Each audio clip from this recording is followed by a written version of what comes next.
നമസ്കാരം. ഒരു ഇംഗ്ലീഷ് പഴമൊഴി ഇങ്ങനെ പറയുന്നു, where there is a will there is a way. മലയാളത്തിൽ നമ്മളെപ്പോഴും പറയാറുണ്ട്, വേണമെങ്കിൽ ചക്ക വേരിലും കായ്ക്കും. കഥയിലേക്ക് പോകാല്ലേ. ജയിലിലാണ് ആ എഴുത്ത് മകൻ്റെ കയ്യിൽ കിട്ടുന്നത്. ഇറ്റലിക്കാരനായ ന്യൂജേഴ്സിയിൽ താമസിക്കുന്ന നല്ല പ്രായമുള്ളൊരപ്പൻ, ഒരേ ഒരു മകൻ ജയിലിൽ കിടക്കുകയാണ്. അദ്ദേഹത്തിന് അയച്ചൊരു കത്താണ്.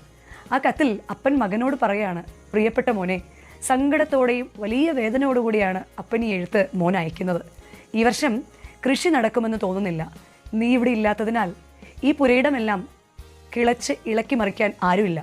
എനിക്ക് തന്നെത്താനെ കുഴിയെടുക്കാനോ കിളച്ച് മറിക്കാനോ ഒന്നുമുള്ള ആരോഗ്യസ്ഥിതി ഇല്ല എന്ന് നിനക്കറിയാമല്ലോ.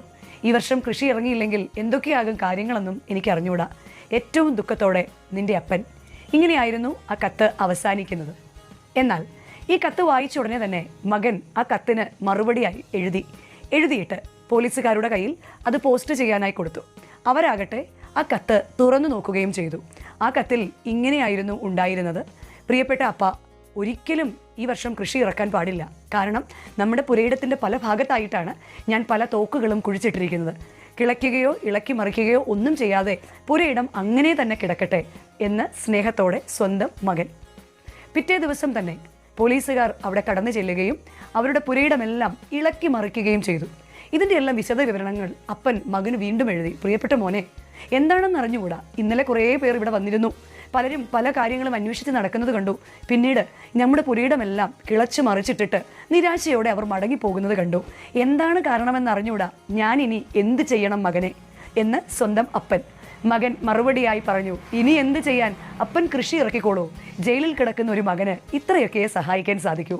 പ്രിയമുള്ളവരെ, ഇതൊരു തമാശ രൂപേണ അവതരിപ്പിച്ച ഒരു ഇംഗ്ലീഷ് കഥയാണ്. എങ്കിലും നമ്മുടെ ജീവിതത്തിൽ ഈ കഥ നൽകുന്ന വലിയൊരു പാഠമുണ്ട്. If there is a will there is a way എന്ന്. നമ്മൾ ജയിലിലല്ല, ഏത് തടവറയിലല്ല, ലോകത്തിൻ്റെ ഏത് കോണിലാണെങ്കിലും ഹൃദയം കൊണ്ട് മനസ്സുകൊണ്ട് ഒരു കാര്യം ചെയ്യണം എന്ന് വിചാരിച്ചാൽ അത് ചെയ്യുക തന്നെ ചെയ്യും.